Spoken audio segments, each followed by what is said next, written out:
साथ ज्यादती न हुई है, न इंशाअल्लाह होगी, क्योंकि सिंध हमारा है। सिंध में हम जाएंगे, हम अपना लोहा मनवाएंगे। जिस पीपल्स पार्टी से वफाक की खुशबू आया करती थी, वहां आज सुबाइयत की बू आ रही है। जब आप वफादारी तब्दील करते हैं तो खुशबू बदबू में और बदबू खुशबू में बदल जाया करती है। ये वजीर अपना लफ्ज वापस लो, अगर वो वापस लेने को तैयार नहीं है तो इस्तीफा दो। हमारी जो कल प्रेस कॉन्फ्रेंस हुई शहजाद अकबर की, पूरे 10 पॉइंट्स 10 सवालात पूछे, उसका जवाब मिला नहीं। आप घर बैठे रहे, नैब नहीं बुलाएगा। आप 2 तकरीरें करें, 2 टीवी प्रोग्राम करें तो नैब का नोटिस आ जाएगा। अस्सलाम वालेकुम नाज़रीन, आप रूबरू प्रोग्राम देख रहे हैं और मैं हूं आपका मेज़बान शौकत पराचा। पाकिस्तान में कोरोना मरीजों की तादाद बढ़ रही है, केसेस रोज़ाना की बुनियाद पर बढ़ रहे हैं। इसी तरह पाकिस्तान के अंदर सियासी दर्जा हरारत भी बढ़ रहा है। पार्लियामेंट के इजलास के दौरान जिस तरह से तकारीर हुई, उससे तो यही नज़र आता है। साबिक सदर आसिफ अली जरदारी कहते हैं कि हुकूमत कोरोना के खिलाफ नहीं बल्कि अपोजिशन के खिलाफ लड़ाई लड़ रही है। साबिक वज़ीर आज़म शाहिद खाकान अब्बासी कहते हैं कि आप 2 बयाना दे दें, फिर आपको नैब की तरफ से पेशी के नोटिस आ जाएंगे। हम ये भी देख रहे हैं कि शुगर स्कैंडल में, आटा स्कैंडल में तो हुकूमती ओहदेदारान भी तलब किए जा रहे हैं और बड़े सख्त सवालात किए जा रहे हैं। आज हम मुल्क की सियासी सूरत हाल पर बात करेंगे। मेहमानों का तारफ़ करा देता हूँ। हमारे साथ मौजूद हैं इस्लामाबाद स्टूडियो में जनाब खुर्रम दस्तगीर खान साहब, साबिक वज़ीर तिजारत, वज़ीर दिफा, वज़ीर ख़ारजा, बहुत शुक्रिया आप तशरीफ़ ले आए। हमारे साथ मौजूद हैं जनाब रियाज फतेहाना साहब, PTI के रुकन कौमी असम्बली हैं, standing committee on law and justice के चेयरमैन हैं। बहुत शुक्रिया फतेहाना साहब, आपने वक्त निकाला। और नाजरीन, हमें ज्वाइन किया है जनाब सरदार नबील गबोल साहब ने, पीपल्स पार्टी के मरकज़ी रहनुमा हैं। बहुत शुक्रिया सरदार साहब, आपने वक्त निकाला। शुगर स्कैंडल में जो सवालात कल वज़ीर आला पंजाब से पूछे गए या आज रज़ाक दाऊद साहब से पूछे गए, इत्तलात बाहर यही आ रही हैं ज़रा ऐसे कि बड़े सख्त सवालात थे, फिर भी आप कहते हैं कि एहतसाब एक तरफा है।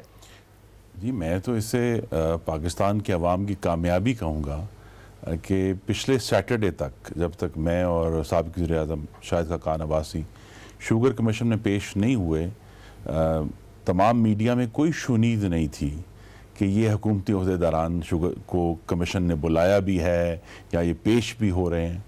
हमने जाकर जो कमीशन था उसका जहन फोकस किया कि आप इन्वेस्टिगेट सब्सिडी नहीं कर रहे, आप इन्वेस्टिगेट कर रहे हैं एक्सपोर्ट की इजाज़त। जी नहीं, असल में इन्वेस्टिगेट कर रहे हैं कि पाकिस्तान में प्राइस हाइक चीनी की कीमत 55 से 85 कैसे हुई। ठीक है, उसकी वजह जो FIA वो डिटरमिन कर चुका है कि एक्सपोर्ट की वजह से हुई। लिहाजा हमने कमीशन से कहा कि आपने सिर्फ ये चेक करना है कि एक्सपोर्ट की इजाजत कैसे दी गई। इतनी बड़ी आपने बात कर दी कि FIA डिटरमिन कर चुका है, जी कर चुका है कि कीमत इसलिए बढ़ी। यानी असद उमर साहब एक बार असेंबली में कह रहे थे कि कीमतें बढ़ रही हैं तो तहकीकात की जाए, ऐसे ही है ना? बिल्कुल, कीमत बजट सेशन में कहा था जी, कीमत बढ़ी, 55 से 85 हो गई। आप फरमा रहे हैं कि इन तहकीकात में जाहिर हो चुका है, FIA ये कंक्लूड कर चुकी है कि कीमत इसलिए बड़ी एक्सपोर्ट की इजाजत दी गई। जी देखिए, जो FIA ने अपनी पहली रिपोर्ट दी, 32 सफ़े की जो रिपोर्ट थी, उसमें उन्होंने ये जो डिटरमिन किया कि एक्सपोर्ट की वजह से कीमत बढ़ी, और बड़ा खुलकर लिखा लेकिन ये नहीं कहा कि ये इजाजत किसने दी। उन्होंने ECC का नाम नहीं लिया, उन्होंने प्राइम मिनिस्टर का नाम नहीं लिया, उन्होंने ये भी कहा कि सब्सिडी जस्टिफाइड नहीं थी, लेकिन उन्होंने चीफ मिनिस्टर पंजाब का नाम नहीं लिया। ये एक नया कमीशन बना के हमें उसके सामने पेश होना पड़ा, तो हमें कहना पड़ा कि जनाब ये जो ECC है जिसने 2 दफ़ा ये इजाज़त दी, काबीना के सरबराह वज़ीर आज़म हैं, 2 दफ़ा इजाज़त दी, जो शुगर एडवाइजरी बोर्ड के सरबराह हैं वज़ीर मुशीर तजारत, उन्होंने ना सिर्फ इजाज़त दी बल्कि 14 महीने वो इजाज़त रोकी भी नहीं। तो इन सबसे ये सवालात किए जाए कि आपने आपके पीछे क्या ज़हन में था। असद उमर साहब जब इसी कमीशन के सामने पेश हुए, बाहर आए, तो उन्होंने कहा कि हाँ, काबीना ने इसलिए मंजूरी दी कि ECC मंजूरी दे चुकी थी। काबीना जो ECC है उसकी सदारत तो वज़ीर ख़जाना करते हैं, उस वक्त असद उमर साहब थे।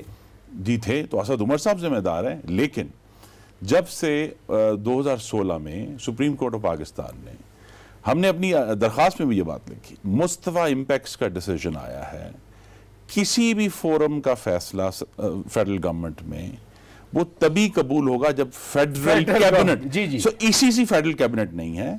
इससे पहले होता था कि ईसीसी ये काम करती थी, वजीर आज़म उसकी इजाज़त दे दिया करते थे। अब ईसीसी के भी तमाम फैसले तौसीक होने के लिए काबीना में आते हैं, और फैसला ईसीसी का कानून में नहीं लिखा हुआ, फैसला काबीना और federal government mean federal government काबीना, लिहाजा ईसीसी नहीं है, और उस काबीना के सरबराह वज़ीर आज़म पाकिस्तान है। इसीलिए मोहतरम साबिक वज़ीर आज़म ने कहा कि जिस कुर्सी पे ये साबिक वज़ीर आज़म बैठा है, आज के वज़ीर आज़म को इस कुर्सी पर बिठाएं और उनसे पूछें कि आपने ये इजाजत क्यों दी, और एक दफा नहीं दी, पहले 1 मिलियन टन की इजाजत दी और फिर 1 लाख टन की मजीद इजाजत, 11 लाख टन टोटल इजाजत दी। सरदार साहब, मैं आपकी तरफ आता हूं, फिर फतेहाना साहब दोनों का जवाब दे देंगे। असद उमर साहब पेश हुए, वो वजीर खजाना थे।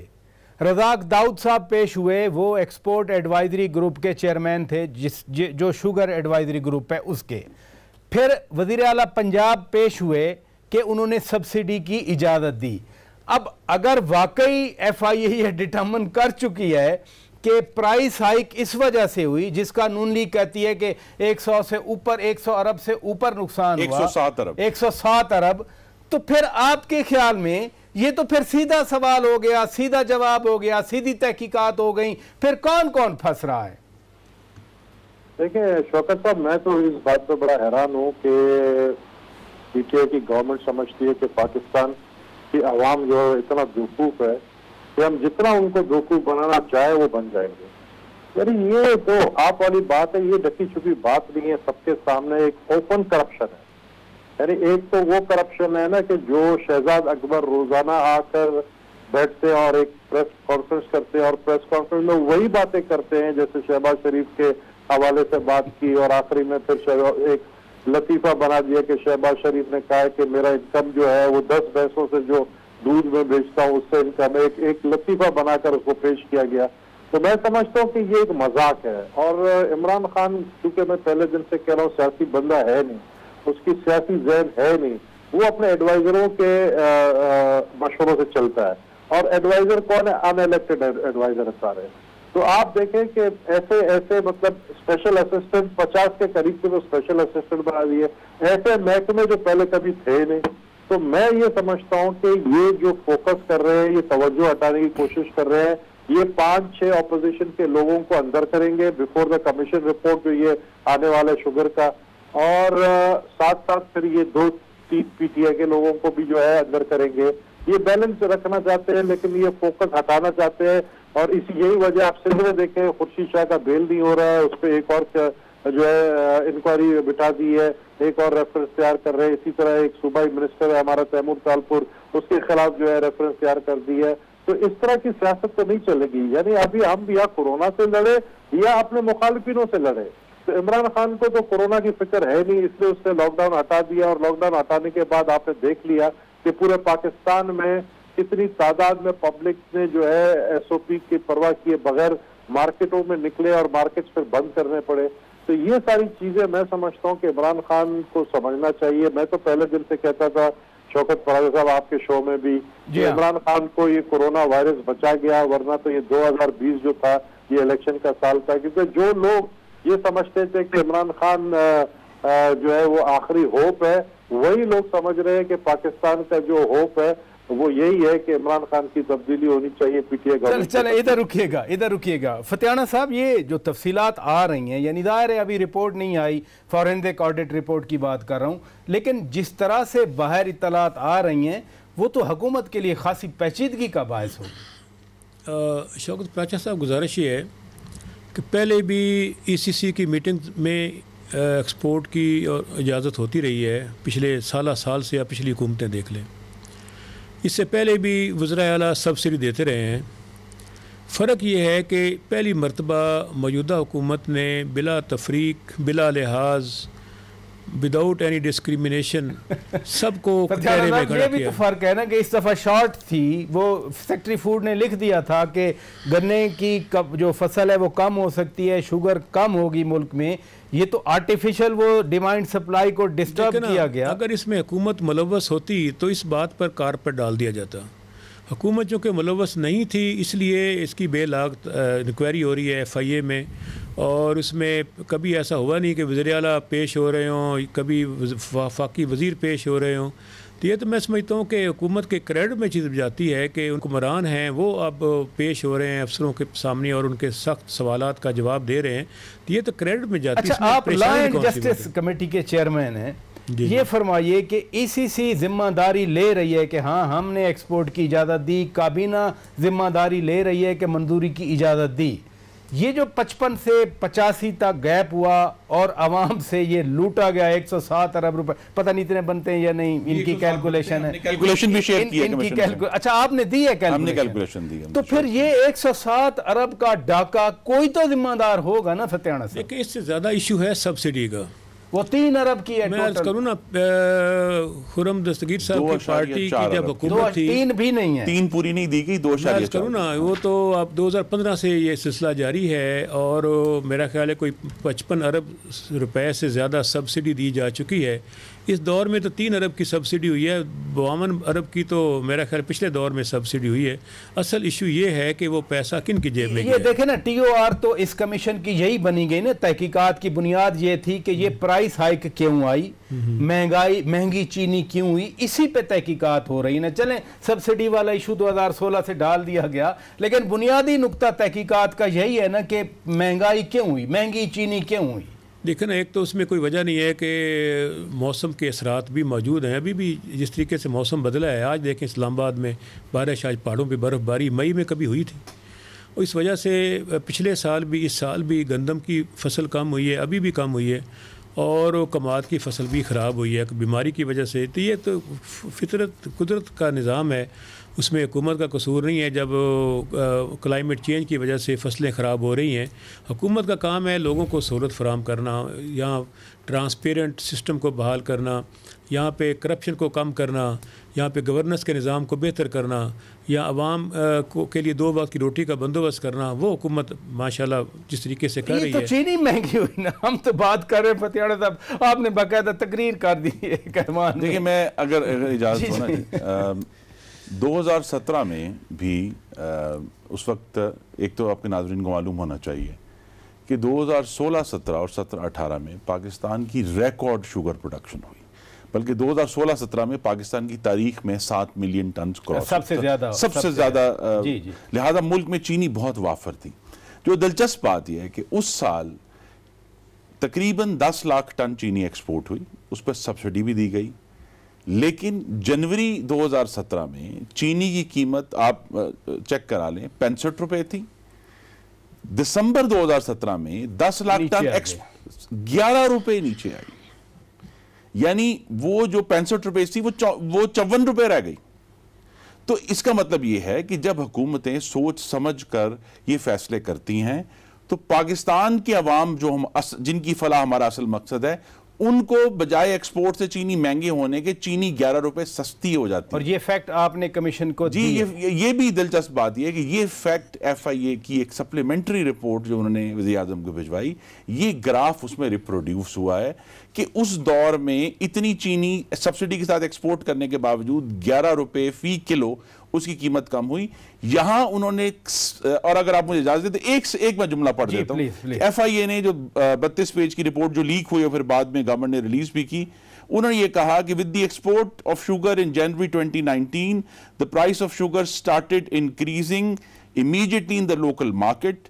The export of sugar was not justified as sugar production was expected to be low, and the exporters of sugar gained benefit in 2 ways: smaller benefit through subsidy, greater benefit through increase in price from rupees 55 in December 2018 to rupees 75 in June 2019. तो उन्होंने कहा 2 तरीके से पैसे बने हैं, ज्यादा पैसा जो है वो कीमत बढ़ने से उन्होंने हासिल किया, और इसी के ऊपर इन्वेस्टिगेशन हो। चलें, मुझे ब्रेक लेना है नाज़रीन, ब्रेक के बाद जब आप वापस आएंगे हम इन्हीं अमूर को आगे बढ़ाएंगे। Stay with us.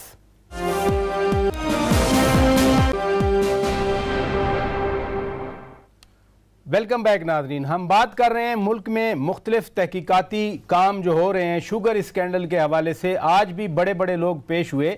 आप गए, साबिक वज़ीर आज़म शाहिद खाकान अब्बासी साहब गए, आप गए, लेकिन ये वैसे हमारे नाजरीन के लिए बता दें वो किस तरह के सवालात पूछते हैं, क्योंकि आज शुगर मिल्स एसोसिएशन ने कहा कि हम इस कमीशन के खिलाफ अदालत में भी जाएंगे। जी, पहले तो ये है कि हमें कमीशन ने तलब नहीं किया था, जी आपने खुद खत लिखा था, हमने खत लिखा था कि हम पेश होना चाहते हैं, और वहां जाके दो हमारे मकसद थे। एक तो ये था जो शाहिद अब्बासी साहब ने पेश किया कि ईसीसी में फैसला साजी कैसे होती है, ठीक है, और उन्होंने ये कहा कि देखिए हमने भी जब चीनी की एक्सपोर्ट की इजाजत दी, हमने कभी भी बैक वक्त 1 मिलियन टन की इजाजत नहीं दी, हालांकि उस वक्त चीनी बहुत वाफर थी मुल्क में।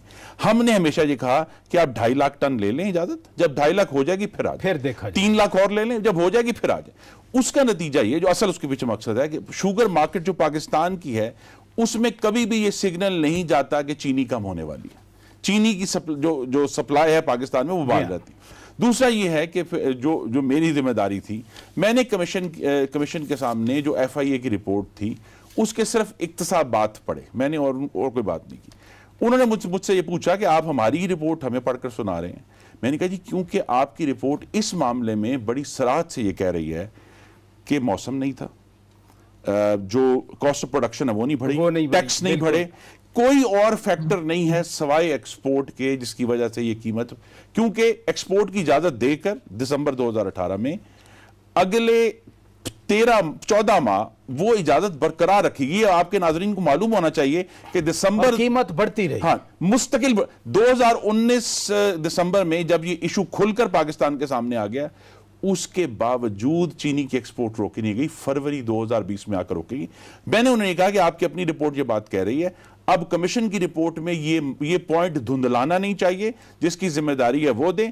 और दूसरा, हमने कमीशन की रिपोर्ट, कमीशन के सामने जो हमारी कैलकुलेशन थी कि ये 107 अरब रुपया किधर से आया, बाकायदा कैलकुलेट करके कि चीनी की एवरेज प्राइस इतनी है, अगर ये लोग 46 रुपए पर बेच सकते हैं चीनी जो बेच रहे थे दिसंबर 2018 तक, तो आज अगर वो 76 रुपए की होलसेल बेच रहे हैं तो इसका मतलब यह है कि अगर और कोई कॉस्ट उनकी बढ़ी नहीं, कोई सपोर्ट प्राइस में इजाफा नहीं हुआ, टैक्सों में इजाफा नहीं हुआ, तो लिहाजा इसका मतलब यह है कि ये जो अवाम की जेब से 107 अरब रुपया निकाला गया है, हमारी नजर में बिल आखिर चाहे ECC के सरबराह वजीर खजाना थे, बिल आखिर वज़ीर आज़म पाकिस्तान जिम्मेदार हैं।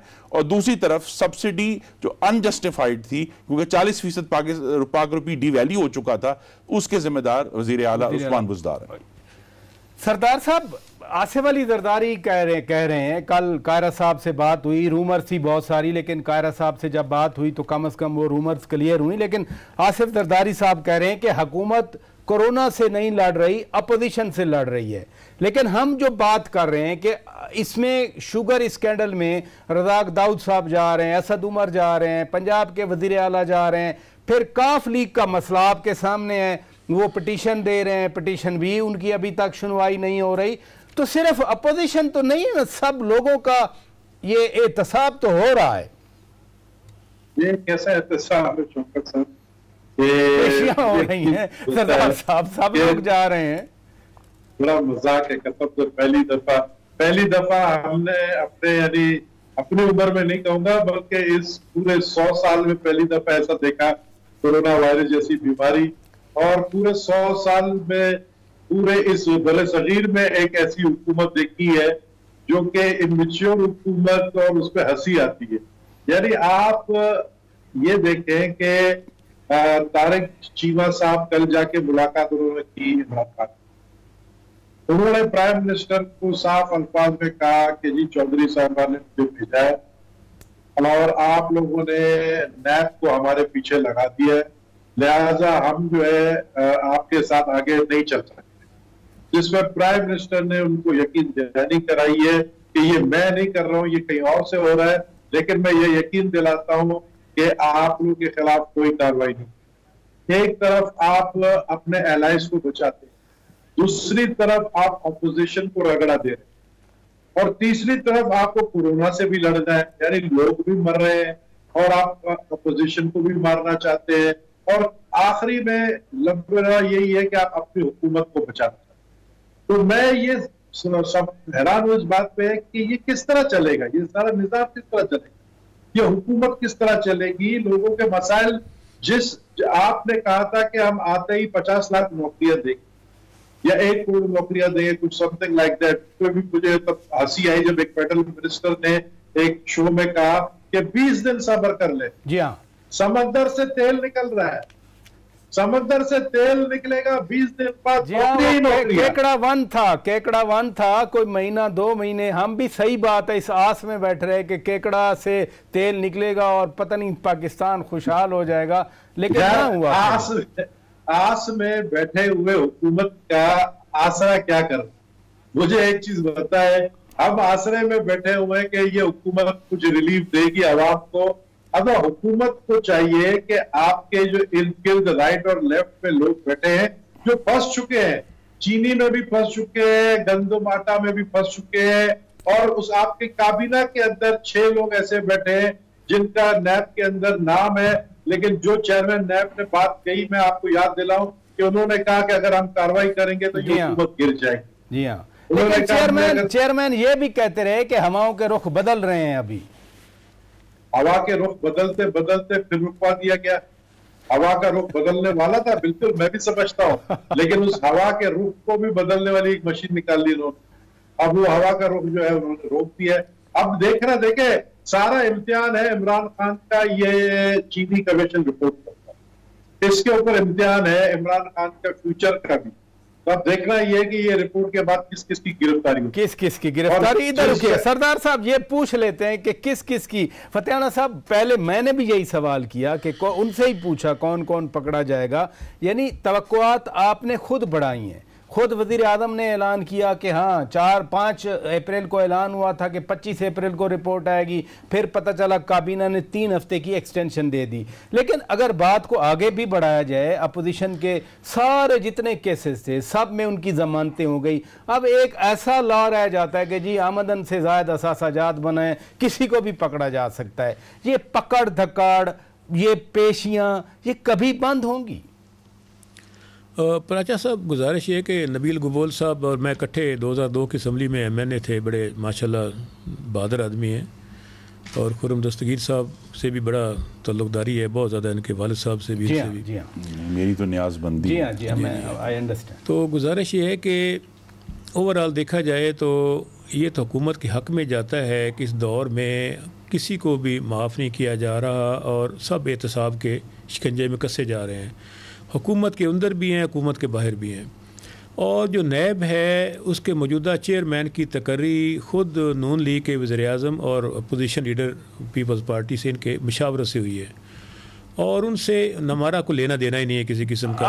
आप काफ लीग में भी रहे हैं, जो काफ लीग के तहफ़्फ़ुज़ात हैं, जो मैं सरदार साहब से भी पूछ रहा था, जिस तरह तारिक चीमा साहब पब्लिकली कह रहे हैं कि वज़ीर आज़म कहते हैं मुझे पता ही नहीं है ये क्यों हो रहा है, कैसे हो रहा है। ये तो बड़ी सीरियस चीज़ है। अगर आपके इत्तेहादियों को कोई और इस तरह से दूर कर रहा है, इसका क्या मतलब लेना चाहिए? मैं इतनी ही बात कर सकता हूँ। फिर ये पराचा साहब, मैं गुजारिश ये करूँगा कि मैंने पहले अर्ज़ किया कि नैब पर हमारा कोई कंट्रोल नहीं है। नैब एक खुद मुख्तार इदारा है। अदालतों पे हमारा कोई कंट्रोल नहीं है, अदालतें खुद मुख्तार हैं। और आपने देखा कि आहिस्ता आहिस्ता सारे अपोजिशन रहनुमा ज़मानत करा कर बाहर आ गए हैं। अगर हमारी मदाखलत होती तो जेल में होते। इसलिए इससे अंदाज़ा कर लें कि हुकूमत बिल्कुल इन मामलात में मदाखलत नहीं कर रही। और ख़ुद PTI के अपने लोगों की गिरफ्तारियाँ भी हुई हैं, उनकी तहकीकात भी हो रही हैं, इंक्वायरीज भी हो रही हैं, और सब एहतसाब। मसलन एक अलीम खान काफ़ी हैं, आप जो गिरफ्तारियों की मिसाल दे देते हैं, या सब्तैन खान थे, दोनों की जमानत हो गई। माशाल्लाह अलीम खान अब फिर वजीर हैं, सीनियर वजीर। उनके खिलाफ कोई केस साबित नहीं हुआ, ना अलीम खान के खिलाफ, और दूसरे दोनों जमानत पर हैं। तो खुर्शीद शाह साहब की तो नहीं हो रही, वो तो पड़े हैं अंदर। खुर्शीद शाह साहब का बड़ा दिल से एहतराम करता हूँ, मेरे ज़ाती दोस्तों में से है, ऐसी बात नहीं।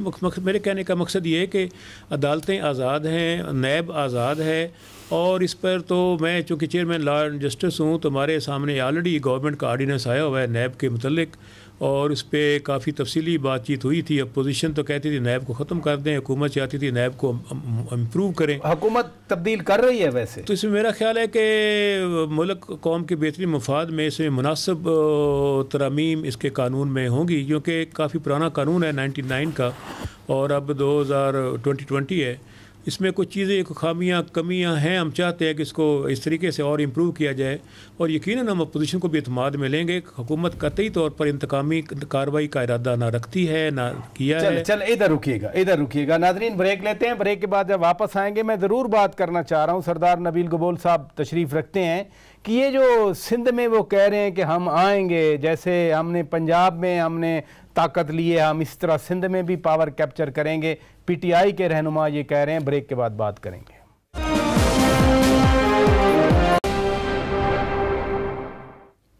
वेलकम बैक नाज़रीन, रूबरू प्रोग्राम आप देख रहे हैं और हम बात कर रहे हैं मुल्क की सियासी सूरत हाल के हवाले से। सरदार साहब, ये बड़ा चैलेंज दे दिया शाह महमूद कुरैशी साहब ने। मखदूम साहब आपके कोलीग भी रहे हैं, आप अच्छी तरह जानते हैं उनको। वो कहते हैं कि जिस तरह से हमने पंजाब छीना, और यकीनन वो नून लीग का हवाला दे रहे हैं, उसी तरह अब हम सिंध में अपना लोहा मनवाने आएंगे। कुछ तो उन्होंने साबित किया 2018 के इलेक्शन में, मसलन कराची से एमकेएम की जो सीटें थी सारी छीन ली और बड़ी जमात बन गए वहां पर। तो ये पॉसिबिलिटीज तो हो सकती हैं, कभी रूल आउट तो नहीं किया जा सकता। साहब, आपको भी पता है किस तरह पीटीआई है, किस तरह छीना है, कराची में 14 सीटें हैं, पंजाब में किस तरह छीना है, सब कुछ आपको पता है, मुझे बताने की जरूरत नहीं है। लेकिन मैं ये कहूंगा कि शाह महमूद कुरैशी जो है उसकी मैं बड़ी इज्जत करता हूँ, दोस्त है बिल्कुल, लेकिन वो मोहम्मद बिन कासिम वाली स्टेटमेंट न देना कि वो आके सिंध को फतह करें। ये दौर चला गया है। मैं समझता हूँ कि सिंध को फतह करना है तो पहले सिंध के लोगों के दिलों को फतह करें। अवाम के जो मसाइल हैं, अवाम देख रही है कि आप सब बात छोड़ें, हमें आप यकीन करें कि जो फंड सालाना सिंध के जो कोटा जो सिंध को मिलता था वो भी हमें नहीं दे रहे हैं। 2 साल जब से इनकी हुकूमत है हमें इन्होंने नहीं दिया है।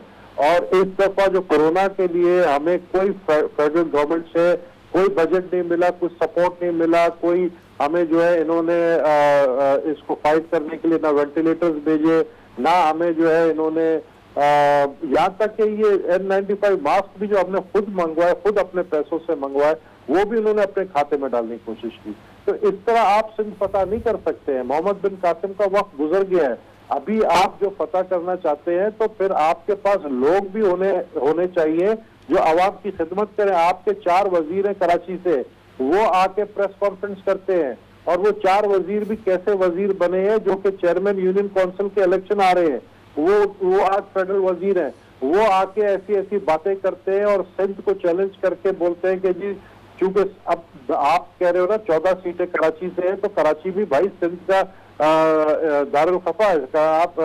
आप कराची को देखें कि कराची 70% टैक्स दे रहा है पाकिस्तान को, लेकिन कराची को उसके बदले में कुछ नहीं मिल रहा है।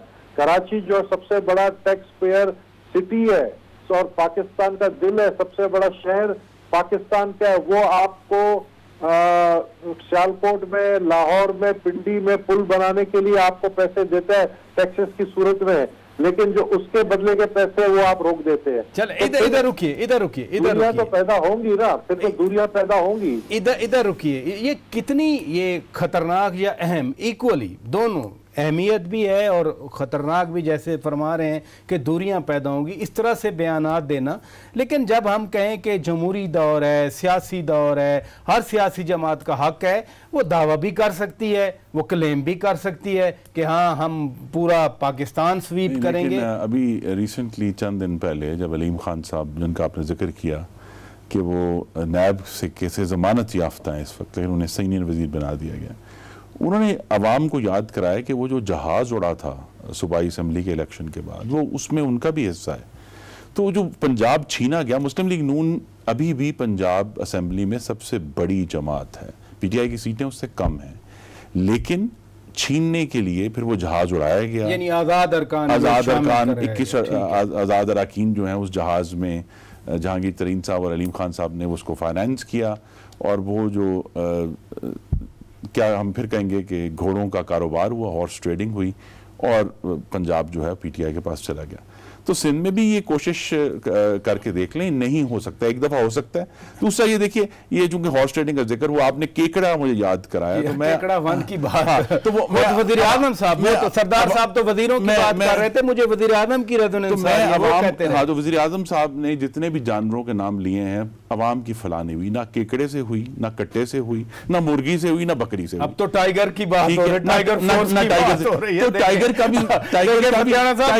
टाइगर का भी वही हाल होना है जो केकड़े और कट्टे का हुआ है। एक बात बढ़िया है, वो ये देखिए, हम इस संजीदगी से जो बात एहतसाब की करते हैं, पीटीआई का रिकॉर्ड क्या है कि बीआरटी केस पे इन्होंने इम्तना लिया हुआ है, हुक्म इम्तना, फॉरेन फंडिंग में इल्तवा कर रहे हैं, पीटीवी जो कब्जा केस है उसमें इस्तिस्ना लिया वज़ीर आज़म ने, जो KP इंसाफ कमीशन है उसको अलविदा कर दिया है, और अब जो सीनियर वजीर पंजाब की बनाए हैं उसमें मैं यही कह सकता हूं कि अल्लाह की पनाह है। देखिए इतने जोर से इनके वज़रा कहते थे आके कि जनाब ये देखें नून लीग के लोगों की जमानतें हो रही हैं, बरी तो नहीं हुए ना, तो अलीम खान भी तो बरी तो नहीं हुए ना।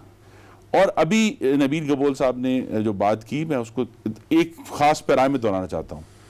मुल्क में फ्लाइटें बंद हैं, खसूसी जहाज दिया गया वज़रा को कि कराची जाकर सिंध हुकूमत को मतून करें। मैं इसकी मजम्मत करता हूं, ये एटीट्यूड दुरुस्त नहीं है कि वफाकी हुकूमत कोरोना के मामले में अवाम को बिल्कुल उनके रहमो करम पर छोड़ दे, कभी जो है लॉकडाउन चला दे, कभी बंद कर दे। आज कल इन्होंने कहा जी हम लॉकडाउन ईज डाउन कर रहे हैं, आज सूबाई हुकूमत का नहीं हम मार्केटें बंद कर रहे हैं। ये अवाम की जानों के साथ वज़ीर-ए-आला ने, फतियाना साहब, दो वज़ीर-ए-आला ने ये प्लीड किया कि ट्रांसपोर्ट नहीं चल रही तो आम आदमी और कारोबारी तबके को मुश्किलात पैदा हो रही हैं। अब बाकी सारा कुछ खोल के मुझे समझ नहीं आती ट्रांसपोर्ट क्यों बंद किया हुआ है, बाकी तो हर शय खोल दी। पराचा साहब, ट्रांसपोर्ट भी खुल जाएगी, कोई ऐसी बात नहीं है। बुनियादी तौर पर मैं समझता हूँ कि जो कराची जहाज़ गया था वज़रा को लेकर, वो सिंध हुकूमत से लड़ने नहीं गए थे, वो कोरोना के सिलसिले में सिंध हुकूमत की मामनत करने गए थे। और दूसरा ये कि जिस तरह की ज़बान इस्तेमाल होती रही, जितनी प्रेस कॉन्फ्रेंसेस होती रही, वो तो जब साफ़ी बैठे होते हैं तो आपको पता है थोड़ा बहुत माहौल गर्म हो जाता है। और दूसरा ये कि असम्बली का सेशन भी हमने बुलाया है, तो हम तवक्को करते हैं कि इसमें भी अपोजिशन के रहनुमा लंबी लंबी तकरीरें करके अपने ही शौकत फराजा साहब, मैं एक बार जरूर कहूँगा, रियाज फतियाना साहब माशाल्लाह बहुत मैं उनकी इज्जत बहुत करता हूँ। मुझे इसमें एक चीज बताएं कि यार प्राइम मिनिस्टर ऑफ पाकिस्तान इतने सेंसिटिव इशू पर आपने कौमी असेंबली का इजलास 1 मिनट के लिए भी अटेंड नहीं किया आपने। आप ये देखें कि उन्होंने किस तरह इग्नोर किया इतने सेंसिटिव इशू को जिससे हजारों लोग मर रहे हैं, और आपने ये भी नहीं समझा कि आप कोरोना वायरस के वजह से ये जो सेशन बुलाए उधर आकर आप अपना पॉलिसी बयान दें। जी, नाज़रीन को याद करा दूं कि वज़ीर आज़म वज़ीर सेहत भी हैं इस वक्त, और वज़ीर खजाना भी है। नहीं, वज़ीर सेहत इस वक्त कोरोना के मामले में उनको कौमी असेंबली में आकर पूरा पॉलिसी बयान देना चाहिए। 6 पोर्टफोलियोज हैं उनके पास। वज़ीर खारजा का क्या काम है कि वो सेहत के बारे में आकर बात करें? वज़ीर सेहत खुद है वज़ीर आज़म, वो आकर क्यों नहीं बात करते? पार्टी के डिप्टी चेयरमैन भी हैं, उस हैसियत से उन्होंने बात की है वहाँ पे। नहीं, लेकिन वज़ीर आज़म साहब को तो आना चाहिए था। जी, वज़ीर आज़म साहब जो हैं वो बाकायदा पार्लियामेंट हाउस में अपने चैम्बर में बैठ के असम्बली की कार्रवाई भी देखते हैं, और वहाँ से क्योंकि असम्बली के अंदर फ़ोन इस्तेमाल नहीं हो सकता हाउस के अंदर, वो अपने चैम्बर से असम्बली की कार्रवाई भी देखते हैं, हदायत भी वहाँ से जारी करते हैं, और साथ साथ टेलीफोन पे पूरे मुल्क में, पूरी दुनिया में वर्ल्ड हेल्थ ऑर्गेनाइजेशन से, सारे इदारों से बातचीत भी कर रहे होते हैं और पूरी चीज़ों को मॉनिटर भी कर रहे होते हैं। तो मेरा ख्याल है वो एट ए टाइम 10 काम कर रहे होते हैं। हाउस के अंदर बैठने के बाद कोई काम नहीं हो सकता, 3 घंटे वहाँ ज़ाया करने की बजाय, क्योंकि वो वक्त की ऐवान के अंदर बैठना वक्त ज़ाया होता है। वैसे मकसद वो बाहर बैठ के एट ए टाइम असम्बली को भी मॉनिटर कर रहे होते हैं, हदायत दे रहे होते हैं। तो नबील भाई ऐसी कोई बात नहीं है। आप देखें ना, अभी इजलास तलब किया गया है, कई अपोजिशन के रहनुमा आई नहीं हाउस के अंदर, अब उस पर हम क्या कह सकते हैं? चले बहुत शुक्रिया फतियाना साहब, आप जिस तरह से पक्की बात करते हैं मैं तो हंस रहा होता हूँ। बहुत शुक्रिया, आप तशरीफ़ ले आए। बहुत शुक्रिया खान साहब, आप तशरीफ़ ले आए। सरदार साहब बहुत शुक्रिया, आपने वक्त निकाला। नादरीन, हमारी तरफ से इतना कुछ। अपने मेज़बान शौकत पराचा को इजाज़त दीजिए। खुदा हाफिज़।